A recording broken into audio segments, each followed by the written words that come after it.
Allah Subhanahu wa taala, atas izin beliau kita bisa berjumpa seperti ini dalam keadaan sehat walafiat. Kemudian salawat beriring salam buat arwah Nabi besar kita Muhammad sallallahu alaihi wasallam yang sudah bersusah payah memperbaiki akhlak manusia di atas permukaan bumi ini demi kebaikan kita dunia dan akhirat. Yang sama kita hormati Bapak Ibu yang hadir pada kesempatan ini dalam rangka ini presentasi tutorial dari salah seorang guru, Ibu Yusmar Desipa. Kebetulan beliau punya program namanya Guru Penggerak. Program ini adalah program dari kementerian di mana kita dianjurkan untuk ikut sebagai guru penggerak, apalagi yang guru yang muda-muda yang umur di bawah 50 tahun ke bawah. Nah, itu dianjurkan sekali. Untuk zaman sekarang Bapak dan Ibu, memang dunia ini jauh berbeda dengan zaman kita dulu ya. Sekarang bukan hanya dunia yang nyata saja, dunia maya ini pun sangat pesat perkembangannya.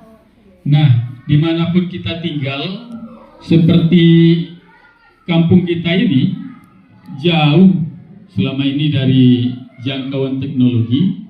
Nah, sekarang sudah dekat sekali. Nah, saat ini kita melaksanakan kegiatan Guru Penggerak ini dan sebentar lagi tiba di Jakarta. Seperti itulah cepatnya perkembangan dunia ini. Bapak Ibu semua yang kami hormati, sedikit tentang hal teknologi ini, bahwasanya kita mau tidak mau harus mengikuti. Tidak saja di dunia pendidikan, di seluruh lini. Yang tidak mau mengikuti akan tinggal, digilas oleh zamannya. Tidak ada tawarannya. Teknologi sudah mengasupi seluruh jaringan kehidupan sampai-sampai ke keluarga kita. Jual beli tidak perlu jauh-jauh, cukup dalam kamar saja ya Bapak Ibu ya. Nah, pencet saja nanti tiba barangnya di rumah kita. Begitulah teknologi. Nah, di dunia pendidikan seperti itu juga. Apapun yang dilakukan itu terintegrasi sampai ke kementerian. Jadi hal inilah yang dilakukan oleh ibu kita, calon guru penggerak dari SD kita ini. Satu-satunya adalah Ibu Yusmar Desipa yang tertinggal dan dulu ada diikuti oleh yang lain. Ternyata ibu itu sudah pindah. Sekedar informasi, beliau tercatat sebagai guru penggerak. Ada 4 orang sudah meninggalkan sekolah kita. Beliau berkarya di sekolah yang lain. Nah, mudah-mudahan dengan kehadiran Ibu Yusmar Desipa sebagai calon guru penggerak di sini, lulus tetap nanti berkiprah di sekolah kita ini, tidak pindah pula. Kan ini harapannya. Baik, Bapak dan Ibu, untuk kegiatan pada hari ini kita dengarkan sejenak paparan dari calon guru penggerak kita, Bu Yusmar Desipa. Kepada beliau silakan untuk memaparkan materinya. Demikian saja, banyak maaf wabillahi taufiq wal hidayah. Assalamualaikum warahmatullahi wabarakatuh. Waalaikumsalam warahmatullahi wabarakatuh.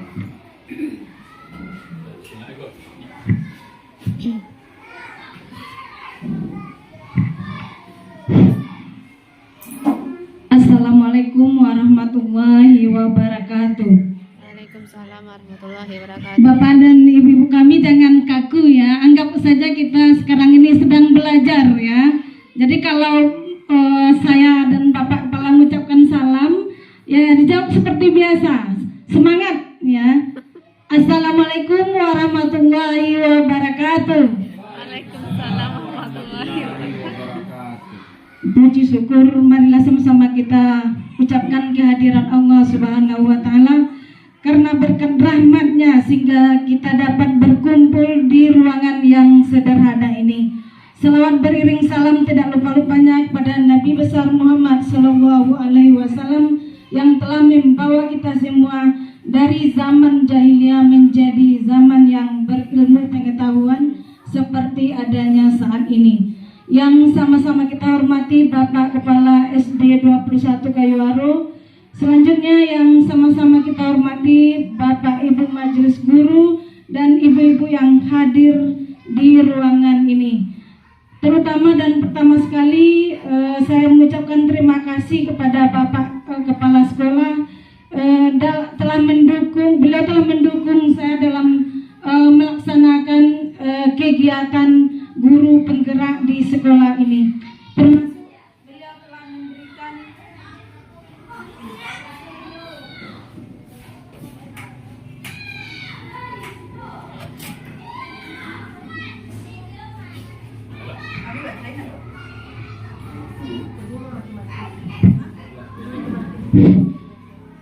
dukungan sehingga terlaksananya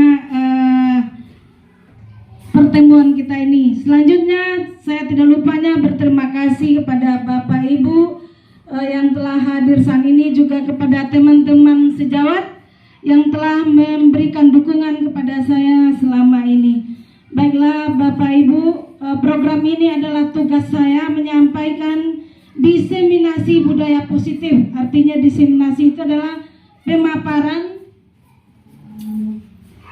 tentang budaya positif.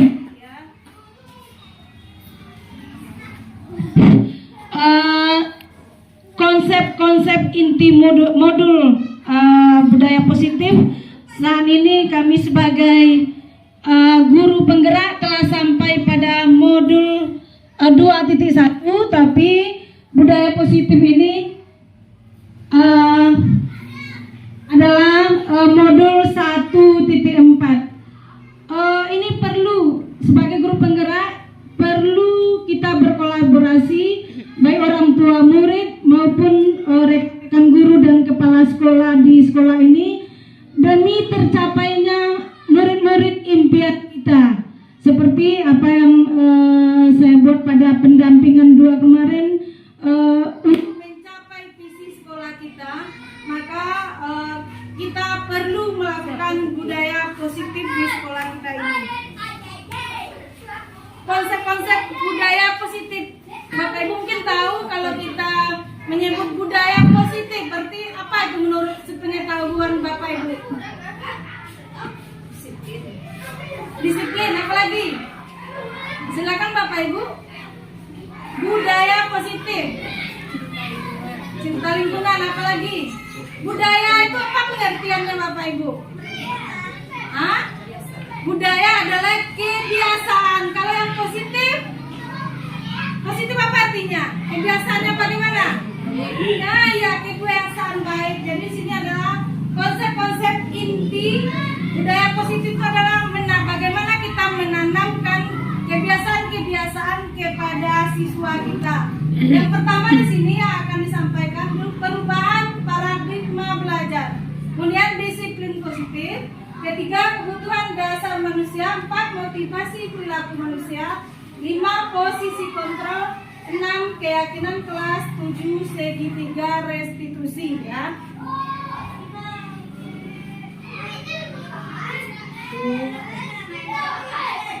Bapak Ibu, coba perhatikan layar kita, perubahan paradigma belajar. Di sini kita akan membahas bagaimana pendidikan zaman kolonial Belanda, ya. Pada zaman kolonial Belanda, murid-murid hanya diajari berhitung, menulis, membaca seadanya, dan untuk kepentingan kolonial Belanda. Tapi pendidikan pada saat ini adalah pendidikan yang berpusat pada murid atau siswa untuk mencapai kebahagiaan lahir dan batin yang setinggi-tingginya, ya. Selanjutnya, pendidikan paradigma baru itu adalah pembelajaran yang berorientasi pada penguatan kompetensi dan pengembangan karakter yang sesuai dengan nilai-nilai Pancasila. Ini Bapak Ibu guru sudah pernah ini melihat ya. Ini adalah dimensi profil pelajar Pancasila. Ada berapa dimensi Bapak Ibu? Ada 6 dimensi. Ya, pertama itu beriman dan bertakwa kepada Tuhan yang Maha Esa dan berakhlak mulia. Yang kedua mandiri, ketiga berkebinekaan global, yang keempat bergotong royong, yang kelima bernalar kritis, yang keenam adalah kreatif. Jadi itulah dimensi profil pelajar Pancasila yang akan kita capai bersama untuk supaya visi sekolah kita tercapai ya. Selanjutnya ada disiplin positif. Bapak Ibu, kalau Bapak Ibu mendengar kata disiplin, apa yang terbayang? Ya tepat waktu, apa lagi? Ya peraturan. Kalau kita mendengar kata disiplin, kita ingat pada peraturan, tepat waktu ya. Jadi di sini dalam gaya kita makna kata disiplin dimaknai menjadi sesuatu yang dilakukan seorang pada orang lain untuk mendapatkan kepatuhan. Sebagai pendidik, tujuan kita adalah menciptakan anak-anak yang memiliki disiplin diri sehingga bisa berperilaku yang mengacu pada nilai-nilai kebajikan universal dan memiliki motivasi intrinsik bukan ekstrinsik ya. Nanti selanjutnya akan tampil slide bagaimana motivasi intrinsik dan motivasi ekstrinsik ya. Selanjutnya, disiplin positif merupakan salah satu cara penerapan disiplin yang bertujuan untuk menumbuhkan kesadaran anak untuk melakukan sesuatu tanpa hadiah, ancaman maupun hukuman ya. Kemudian selanjutnya pada modul ini ada kebutuhan dasar manusia. Jadi setiap kita manusia ada 5 kebutuhan dasar kita dalam hidup yang harus dipenuhi ya. Pertama adalah kebutuhan bertahan hidup. Yang kedua kebutuhan kasih sayang dan rasa diterima. Yang ketiga penguasaan. Yang keempat kita perlu kebebasan tanpa tekanan. Yang kelima adalah kebutuhan akan kesenangan. Nah yang tadi Bapak Ibu, motivasi adalah pengertian kata motivasi itu adalah dorongan yang timbul daripada diri seseorang secara sadar atau tidak sadar untuk melakukan suatu tindakan dengan tujuan tertentu ya. Selanjutnya ada 2 jenis motivasi perilaku manusia ya. Yang pertama itu tadi yang sudah tampil di awal, motivasi ekstrinsik, yaitu motivasi yang berasal dari luar diri. Contohnya di sini, murid melakukan disiplin diri dikarenakan takut dihukum atau menghindari hukuman. Maka tadi di atas sebanyak motivasi itu adalah intrinsik, artinya adalah kesadaran dari dalam diri kita sendiri. Kemudian murid melakukan disiplin karena ingin mendapatkan imbalan atau hadiah atau pujian dari orang lain. Itu adalah motivasi ekstrinsik. Sekarang selanjut motivasi intrinsik. Motivasi yang berasal dari dalam diri, baik untuk murid, untuk guru maupun untuk orang tua dan untuk kita semua. Motivasi yang terbaik itu adalah motivasi yang muncul dari dalam diri kita sendiri. Artinya adalah menghargai nilai-nilai kebajikan diri sendiri. Murid melakukan disiplin diri dikarenakan sadar akan nilai-nilai kebajikan dalam dirinya. Ini ada Bapak Ibu, konsep disiplin yang identitas gagal. Makanya sebenarnya Bapak Ibu kalau kurikulum merdeka di rapor itu sekarang menurut penyelidikan para ahli kita tidak memakai ranking. Karena ini ya, konsep disiplin dengan identitas gagal ya. Pertama hukuman. Ya kalau kita menghukum anak baik di rumah maupun di sekolah, pertama akan mengakibatkan menyakitkan bagi anak, kemudian akan menimbulkan rasa tidak nyaman, kemudian hukuman itu sifatnya memaksa. Yang keempat, murid jadi takut ya, maupun anak kita di rumah kalau kita hukum maka dia akan takut. Kemudian murid menyembunyikan kesalahan. Nah, jadi dia berdusta Bapak Ibu, karena takut dia akhirnya berdusta. Kemudian murid menjadi rendah diri. Kemudian menurut ada lagi penghargaan atau hadiah. Yang pertama penghargaan Yang kedua, merusak hubungan atau sifat iri. Di bagi anak-anak yang tidak efektif di sini, artinya apabila kita terus memberi hadiah baik di rumah maupun di sekolah, maka anak-anak akan melakukan hal tersebut hanya untuk mengharapkan hadiah, bukan karena untuk motivasi yang muncul dari dalam dirinya sendiri. Artinya di sini kalau hanya untuk mendapatkan hadiah, berarti kalau dengan agama kita berarti dia melakukan sesuatu bukan dengan keikhlasan Bapak Ibu. Kemudian ketiga, hadiah atau penghargaan itu bisa mematikan kreativitas. Keempat, menghukum dengan sistem ranking ya. Jadi sistem ranking itu termasuk hukuman ya Bapak Ibu, karena bagi anak yang juara memang senang, tapi ada menimbulkan rasa iri bagi teman-temannya, maka dia merasa itu saja dapat juara, malas belajar, yang juara bukan kita ya. Kemudian yang kelima, penghargaan atau hadiah itu dapat merampas hak atau menghargai dirinya, karena dia hanya melakukan sesuatu karena ingin mendapatkan hadiah, akhirnya dia tidak menghargai dirinya, artinya tidak percaya diri ya Bapak Ibu. Kemudian konsep disiplin dengan identitas sukses ya. Menurut modul 1.4 yang telah kami pelajari, maka konsep disiplin dengan identitas sukses itu pertama konsekuensi ya. Konsekuensi di sini misalnya penguatan jangka pendek. Yang kedua, perlu memonitoring berkelanjutan. Ketiga, stimulus ke respon. Keempat, murid menghormati peraturan. Yang kelima, kehilangan waktu untuk merenung kesalahan.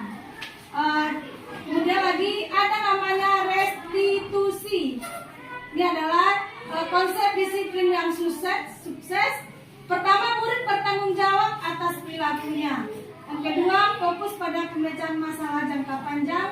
Dan ketiga, murid menghormati dirinya dan orang lain. Yang keempat, teori kontrol, ya, dirinya atau memegang kontrol. Ya. Kemudian 5, murid bersemangat memperbaiki kesalahan. Selanjutnya, konsep disiplin dengan pendekatan restitusi. Itu sebuah cara menanamkan disiplin pada murid melalui positive mindset. Apa itu restitusi? Restitusi adalah proses menciptakan kondisi bagi murid untuk memperbaiki kesalahan mereka sehingga mereka bisa kembali pada kelompok mereka dengan karakter yang lebih kuat. Itu menurut Gosen tahun 2004. Ciri-ciri restitusi: menguatkan dan fokus pada solusi. Kedua, fokus pada karakter bukan tindakan. Ketiga, bukan menebus kesalahan namun belajar dari kesalahan. 4, mencari kebutuhan dasar yang mendasari tindakan. 5, tawaran bukan paksaan. 6, memperbaiki hubungan. 7, menuntun untuk melihat ke dalam diri. Ya, di sini ada proses kita memberikan hukuman. Ada namanya apabila anak melakukan kesalahan atau melanggar peraturan, apa Bapak Ibu? Ada 3 yang bisa kita lakukan untuk anak. Pertama, hukuman. Yang kedua, konsekuensi. Yang ketiga, restitusi. Hal ini bukan saja untuk murid-murid kita di sekolah, tapi juga untuk anak-anak kita di rumah ya. Kalau kita melakukan hukuman, maka murid disuruh berdiri di depan kelas selama 5 menit. Nah, itu termasuk hukuman. Ini contohnya. Kemudian konsekuensi. Murid memberikan konsekuensi untuk berada di dalam kelas selama jam istirahat berlangsung. Ya. Misalnya, Bapak Ibu, jika anak melakukan kesalahan, maka karena kamu tadi satu kelas tidak melakukan kesalahan atau tidak membuat tugas atau PR, maka jam istirahat kamu tidak boleh di luar. Itu adalah memberikan konsekuensi. Atau bisa juga Bapak Ibu, misalnya anak melakukan kesalahan, anak yang belum bisa membaca, kita suruh, kalau kelas 1 belum pandai membaca, misalnya menulis huruf A 1 halaman, misalnya, itu hukumannya termasuk ke dalam konsekuensi. Tapi apabila anak melakukan kesalahan atau tidak rapi pakaiannya atau terlambat ke sekolah, maka kita suruh dia membersihkan kamar mandi atau WC, itu termasuk apa Bapak Ibu? Hukuman ya. Hukuman. Nah, Bapak Ibu.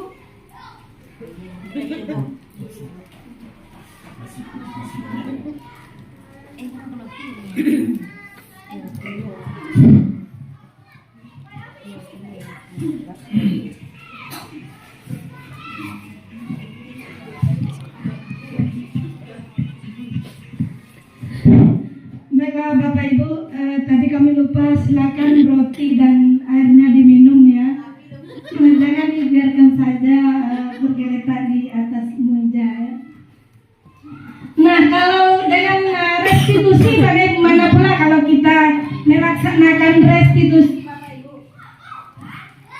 Kalau restitusi seperti apa yang sudah saya praktekkan di sekolah kemarin, saat anak melakukan kesalahan maka kita menanyakan keyakinan sekolah atau keyakinan kelas kepadanya. Kita panggil dia ke kantor.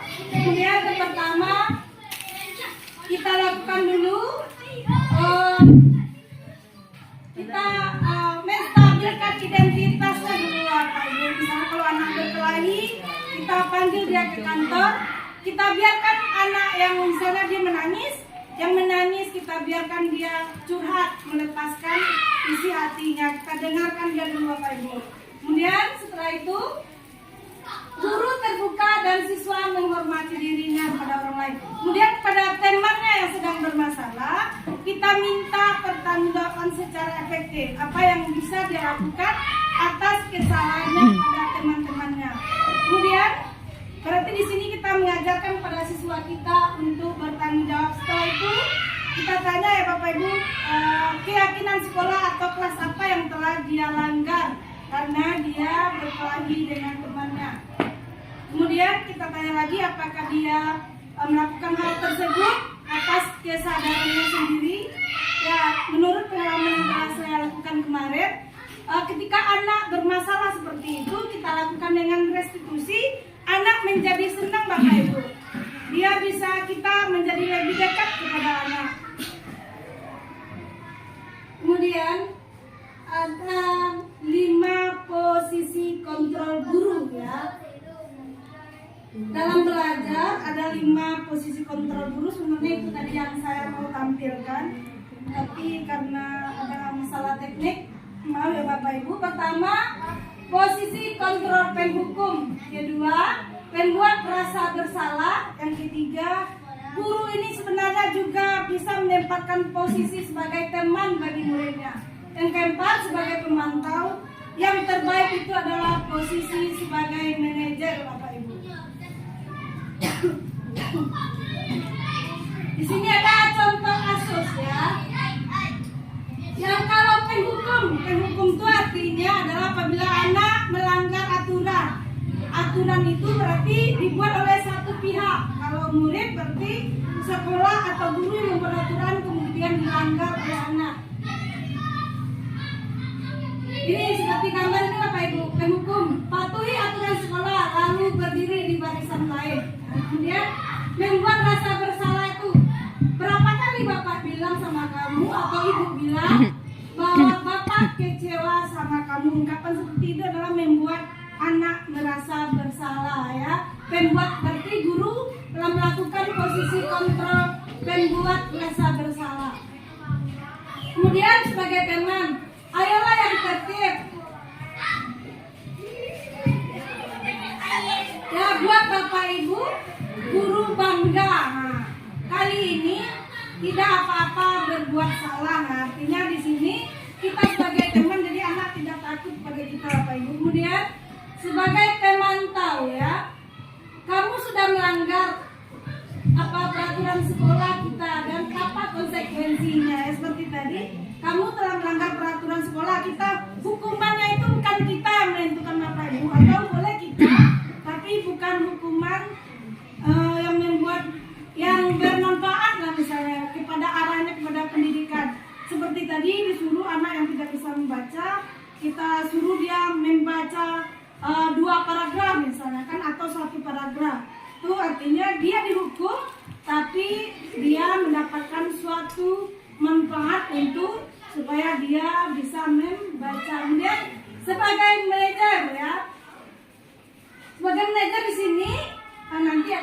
pelajari sebagai manajer itu ada 3 langkah yang kita lakukan seperti yang sudah saya sampaikan tadi. Pertama, menstabilkan identitas. Yang kedua, validasi tindakan. Yang ketiga, menanyakan keyakinan. Nah, selanjutnya kita masuk kepada keyakinan kelas. Kenapa sekarang ini disebut keyakinan kelas, Bapak Ibu? Ini sebenarnya kita lakukan di awal tahun ajaran baru. Kalau dulu kita ada tata tertib kelas, kalau di sekolah tata tertib sekolah. Tapi sekarang ini dengan pendidikan paradigma baru ini kita dianjurkan bukan peraturan lagi, Bapak Ibu. Mengapa menurut Bapak Ibu? Kita buat kata-kata dengan keyakinan. Kalau di kelas namanya keyakinan kelas. Kalau di sekolah, untuk sekolah namanya adalah keyakinan sekolah. Nah, di sini mengapa kita memiliki aturan memakai helm pada saat naik motor? Ini Bapak Ibu, contohnya. Bapak Ibu memakai helm karena takut berurusan dengan polisi. Itu karena motivasi dari luar apa dari dalam, Bapak Ibu? Dari luar. Sekarang Bapak Ibu memakai helm karena ingin menjaga keselamatan. Itu dari luar apa dari dalam, Bapak Ibu? Dari dalam.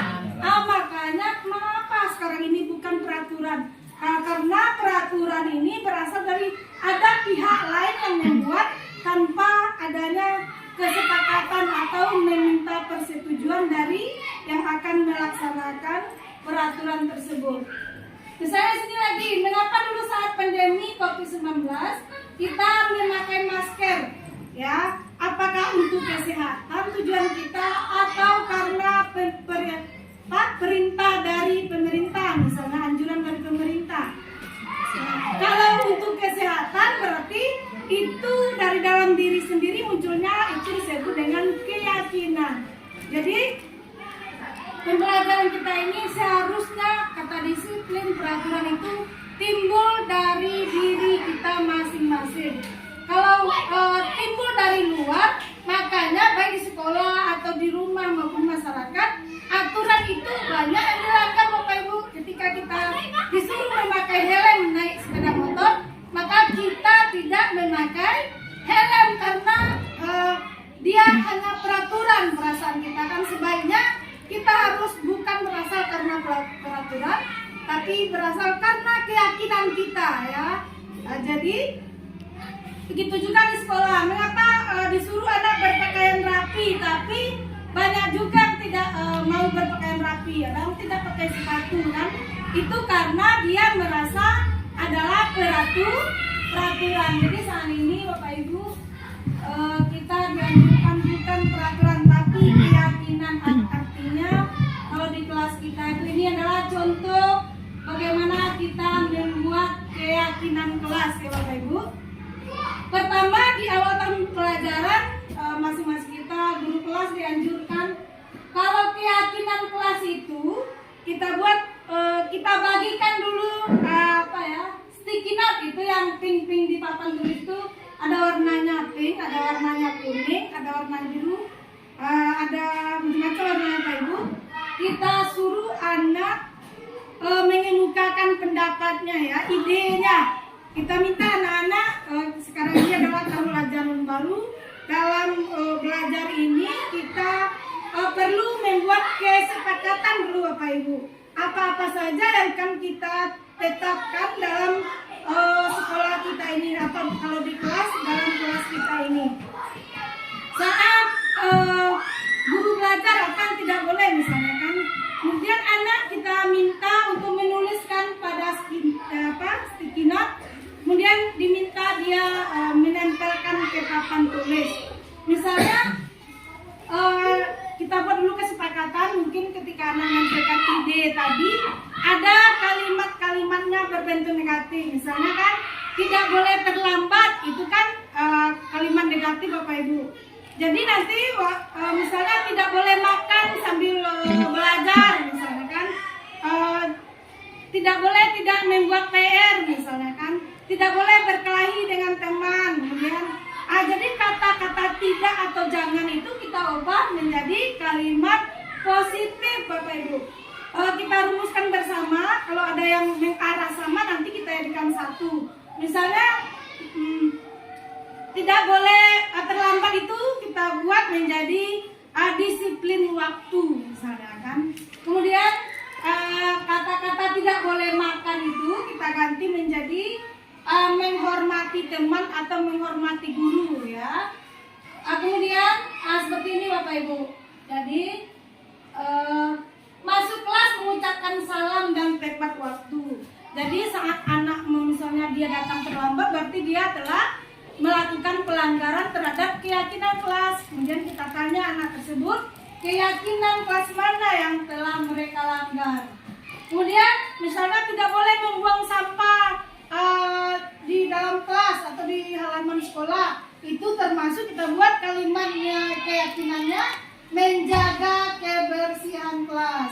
Kemudian tidak boleh mencontek atau berkata bohong. Misalnya kita buat bersikap jujur. Kemudian kalau dia boleh meminjamkan pensil atau pena kepada teman-temannya atau roll atau alat belajar yang kurang, bisa kita buat menjadi bersikap jujur dan saling tolong-menolong. Nah setelah ini kita susun bersama anak-anak Bapak Ibu. Jadi itulah bedanya peraturan dan keyakinan kelas. Kalau peraturan berarti itu berasal dari guru, maka dari sana kemungkinan besar anak melanggarnya. Kemudian kalau keyakinan kelas tidak, kita membuatnya bersama anak-anak ya. Kemudian setelah selesai kita buat seperti ini, kita buat pada selembar kertas atau karton. Kemudian di sini kemarin sebanyak kita minta tanda tangan anak-anak di sekeliling karton tersebut Bapak Ibu. Bagi yang tidak bisa menandatangani, bisa membuat tanda tangan ya, bisa kita dengan cat jempol. Boleh memakai tinta stempel atau memakai cat air Bapak Ibu ya. Kemudian kita tempelkan di ruangan kelas supaya terlihat bagi anak-anak. Nah, apa perbedaannya? Kalau keyakinan kelas ini kalimatnya lebih abstrak ya, sedikit saja. Kemudian paling banyak kita buatnya 3 atau sampai 7 ya Bapak Ibu. Berupa pernyataan universal. 4 sesuai dengan kondisi kelas. Yang kelima dibuat dalam bentuk positif. Yang keenam semua warga kelas dilibatkan pada saat pembuatan. Yang ketiga, selanjutnya ada namanya 3 tahapan segitiga restitusi. Inilah Bapak Ibu, kalau tadi restitusi tadi di sini dalam menyelesaikan anak yang bermasalah, sebaiknya kita menggunakan 3 tahapan restitusi ya Bapak Ibu. 3 tahapan ini pertama seperti saya lakukan. Pertama kita panggil anak ke kantor. Kalau ada anak yang terlambat, bukan langsung kita suruh, kita hukum dia Pak Ibu, kita suruh dia masuk. Setelah nanti jam istirahat baru kita panggil dia ke kantor ya. Kemudian kita lakukan pertama menstabilkan identitas, yang kedua memvalidasi keadaan, yang keempat menanyakan keyakinan apa yang mereka langgar. Kemudian setelah itu perubahan apa nanti yang akan mereka lakukan setelah ini ya. Ya, ini ada beberapa kasus Bapak Ibu. Kemarin saya mengambil kasus anak yang membuang sampah sembarangan di halaman. Yang kedua ada anak yang datang terlambat ke sekolah.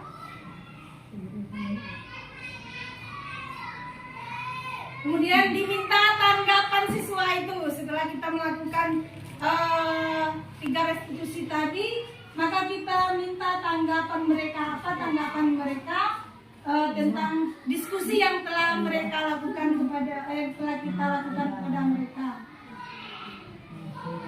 Nah, begitulah Bapak Ibu, kita sampai pada kesimpulan tujuan mulia dari penerapan disiplin positif adalah agar terbentuk murid-murid yang berkarakter, berdisiplin, santun, jujur, peduli, bertanggung jawab, dan merupakan pembelajar sepanjang hayat sesuai dengan standar kompetensi lulusan yang diharapkan ya. Baiklah Bapak Ibu, terima kasih banyak. Semoga ada manfaatnya. Terima kasih. banyak atas dukungan dan kolaborasinya, atas waktu telah disediakan. Saya tutup, kalau ada kesalahan mohon maaf. Saya tutup sampai di sini. Assalamualaikum warahmatullahi wabarakatuh. Waalaikumsalam warahmatullahi wabarakatuh.